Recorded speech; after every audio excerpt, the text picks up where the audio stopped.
ये एक समतल सतह है जिस पर एक समतल दर्पण है। उसमें एक लोहे की सुई है जो कि अभिलंब को दर्शाती है।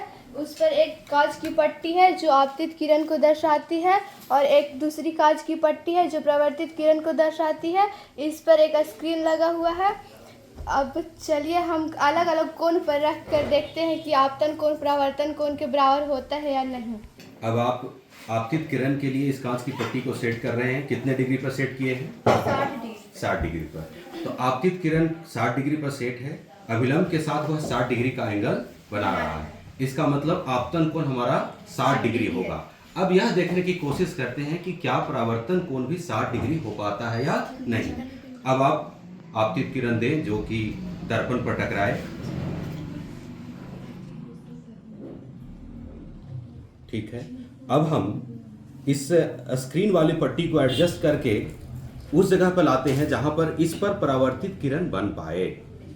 जब परावर्तित किरण बिल्कुल बीचों बीच बन जाए तो आप लोग इसमें बताएंगे कि क्या बीचों बीच आ गया है। आ गया है क्या? Yes sir. अब बीचों बीच बिल्कुल आ गया है। यस। अच्छा, तो अब इस केस में हम लोग अब देखने की कोशिश करते हैं। इस पर आप दिखाएंगे कैमरा से कि क्या परावर्तन कोण कितने डिग्री का बना। हम इस कांच की पट्टी के सहायता से आपतित किरण दिए थे तो वो अभिलंब के साथ आपतन कोण बना रहा था जो कि 60 डिग्री का दिख रहा है। और हमारी जो परावर्तित किरण आई वो यहाँ आई क्योंकि हम लेजर लाइट से ऐसा हम यहाँ पर करके देखे तो वो परावर्तित किरण बिल्कुल जब 60 डिग्री पर स्क्रीन था तब उस पर बन पाया। तो हम ये देख पा रहे हैं कि परावर्तन कोण भी 60 डिग्री का है। इधर में आपतन कोण भी 60 डिग्री का है। तो इससे क्या साबित होता है? इससे यह साबित होता है कि आपतन कोण परावर्तन कोण के बराबर होती है। अच्छा, एक चीज और इसमें हम लोग देख पा रहे हैं कि आपतित किरण और ये जो यहाँ परावर्तित किरण आई थी और ये अभिलंब क्या तीनों एक ही तल में हैं? यस। तो प्रकाश के परावर्तन के दो नियम हैं।